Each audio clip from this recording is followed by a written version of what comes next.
राकेश सिन्हा साहब, पेरिस हो, ब्रसल्स हो या फिर अब ढाका हो, आतंकी हमले को अंजाम देने से पहले अल्लाहू अकबर का नारा लगाना, अल्लाहू अकबर कहना, फिर जो हॉस्टेजेस हैं उनमें आइडेंटिफाई करना कि कौन कुरान की आयतें कह सकता है, कौन कुरान की आयतें नहीं कह सकता है, ये इस्लाम को आतंक का मजहब दिखाने की ये गलत कोशिश जो चल रही है, उस पर आपका रिएक्शन? देखिए, एक बात जान लीजिए कि जो मुसलमानों का बहुमत है वह आईएसआईएस के साथ नहीं है, आतंकवादी संगठनों के साथ नहीं है। ये बात तो जाहिर है, इसमें कोई दो मत नहीं है। खास करके भारत के मुसलमानों ने तो उसको खारिज किया है बड़े पैमाने पर। लेकिन अब दूसरा एक बुनियादी सवाल उठता है कि जो लोग कर रहे हैं वो कौन हैं। आतंकवाद का मजहब नहीं है, मैं जानता हूँ आतंकवादी का, लेकिन आतंकवादी का मजहब है। आप आईएसआईएस का मैगजीन उठा लीजिए, जनरल उनका छपता है डाबिक जिस बात को लेकर चल रहा है वो इस्लाम के भीतर से लेकर चल रहा है। इसे तारिक फतेह साहब ने जो कहा है वह इस्लाम के खिलाफ उन्होंने नहीं कहा है। उन्होंने कहा जो गंदगी इस्लाम के भीतर है, गंदगी शब्द का प्रयोग किया। मैं कहता हूँ जो न्यूनताएं इस्लाम के भीतर है उन न्यूनताओं को यदि आप दूर नहीं करेंगे तो बैनर कुछ हो। आज बैनर लेट का है, कल बैनर आज बैनर आईएसआईएस का है, कल बैनर कुछ और रहेगा। मैं 3 नाम ले रहा हूँ, हजरत उल मुजाहिदीन, हरकत al ul Jihad e Islam, Khadimul Islam, Islamic brothers cell, Islamic Zakir party. ये सब बांग्लादेश के आतंकवादी संगठन हैं। और मुझे 20 लोगों की हत्या का सवाल नहीं उठता है। यदि इस्लाम में समस्या नहीं है तो कोई मुझे समझा दे कि बांग्लादेश में हिंदुओं की आबादी 1941 में 31% थी, जब बांग्लादेश नहीं बना था। उस भाग में 51 में 22% थी, आज बांग्लादेश में 6% कैसे हो गई है? किस कारण से हिंदू 6% रह गए हैं? और मैं ये किसी ऐसी पुस्तक का जिक्र नहीं कर रहा हूं जिस पुस्तक पर आपको आपत्ति होगी, the empire's last casualty, Indian subcontinent's vanishing Hindus and other minorities. ये डॉक्टर साची जी दास्तीदार की एक किताब है जो 2001 में आई। और इस पुस्तक में कहा गया कि 2001 के सेंसस तक 49 मिलियन हिंदूज मिसिंग हैं। 49 मिलियन हिंदूज के कत्ल के लिए या उनका कन्वर्जन के लिए या उनकी किडनैपिंग के लिए, उनके रेप के लिए, उनके अस्तित्व को मिटाने के लिए कौन जिम्मेदार है? मुझे इस सवाल का जवाब चाहिए।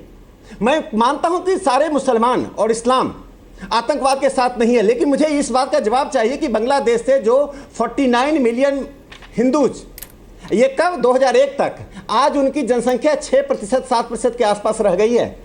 पाकिस्तान में हिंदुओं की जनसंख्या 1% के आसपास रह गई है।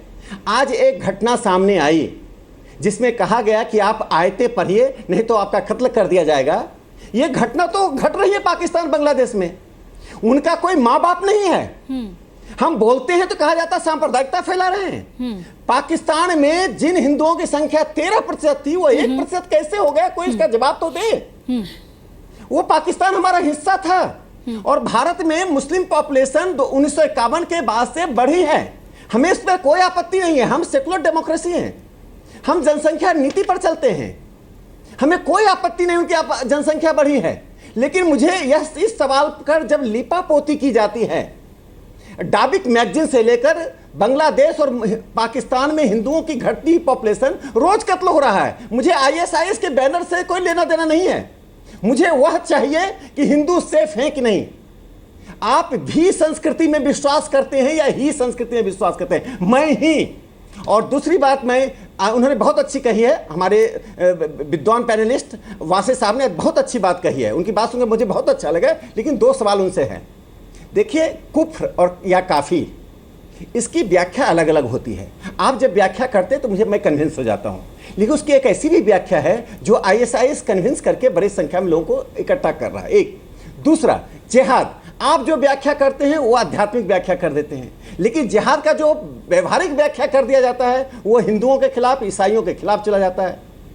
तो छोटी सी घटना देखिए, गणेश जी की मूर्ति को जूते के ऊपर लगा दिया गया, या एमएफ हुसैन ने हनुमान और सीता को किस तरह से दिखाया, इस पर प्रोटेस्ट हुआ, झगड़े हुए, उनके पेंट को डिस्ट्रॉय किया गया, उसकी भी निंदा हुई। लेकिन कोई ऐसा चीज बना दे जिसके आधार पर पूरी एडिटोरियल टीम की हत्या हो जाए। ठीक है, गलती से हमारे मुंह से कुछ निकल जाए तो किसी की हत्या कर दी जाए। ठीक है, तो मेरा यह मानना है कि इस्लाम को एक पुनर्जागरण के दौर से गुजरना पड़ेगा। ठीक है, इस्लाम ठीक है, अपने राकेश सिन्हा अस्तित्व में रहे, इस्लाम बढ़े फले फूले, लेकिन उसको अपने भीतर के व्याख्या को फिर से ठीक करने की कोशिश करनी चाहिए। और ये काम तारिक फतेह साहब ने ठीक कहा है, ये काम सिर्फ आप और आप ही कर सकते हैं। ठीक है, प्रोफेसर वसे से आपने जो सवाल पूछे हैं राकेश सिन्हा साहब, मैं उनका जवाब जरूर लूंगी, लेकिन उससे पहले ब्रिगेडियर बीडी मिश्रा को भी इस चर्चा में लेकर आना चाहती हूँ। ब्रिगेडियर मिश्रा, आतंक को धर्म के चश्मे से क्यों देखा जाने लगा है? सिंपल सी बात है। पहली बात तो मैं ये समझता हूँ कि अगर आप आतंकवाद को धर्म से जोड़ेंगे तो किसी भी धर्म से आप जोड़ें, जैसे मान लीजिए अगर ISIS ये कहता है कि हमको एक खलीफेट चाहिए और इस्लाम के नाम पर चाहिए, तो अगर आप इसको इस्लाम से जोड़ देती हैं तो इसके माने कि जितने लोग इस्लाम को फॉलो करते हैं वो सब आतंकवादी हैं। ऐसा है नहीं।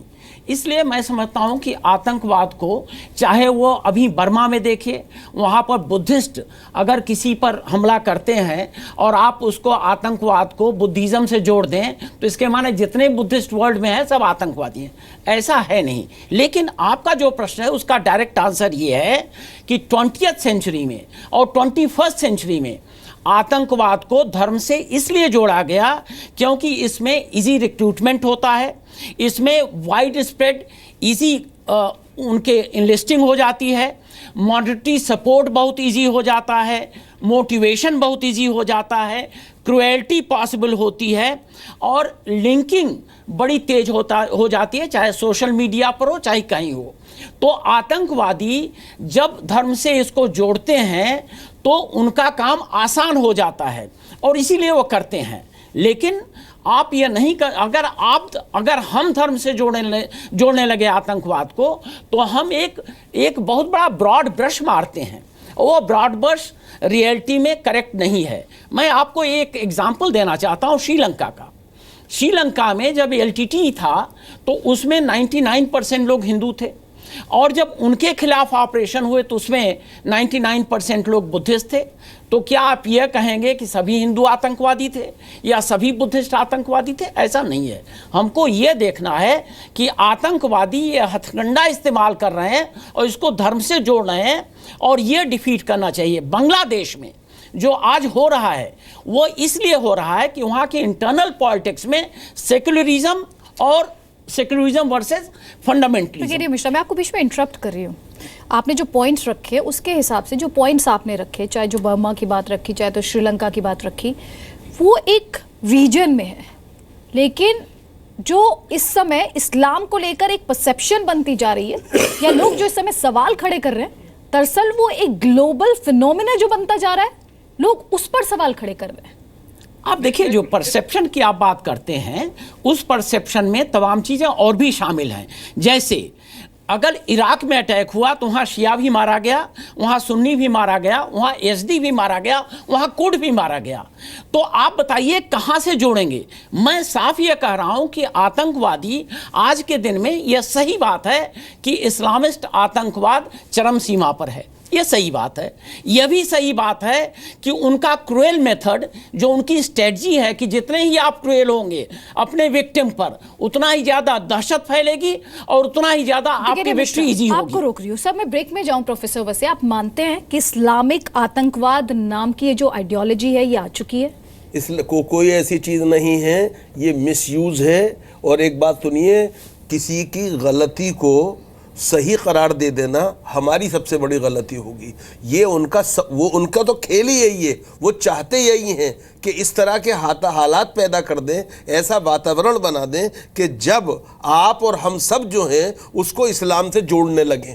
जो सीधी सादी बात है, इस्लाम का इससे कोई ताल्लुक नहीं है। देखिए, अभी हमारे राकेश सिन्हा साहब ने जो सवाल उठाए हैं उन पे हम बाद में बात कर लेंगे, लेकिन सिर्फ एक बात और मैं कह दूं, इस्लाम में गंदगी नहीं है।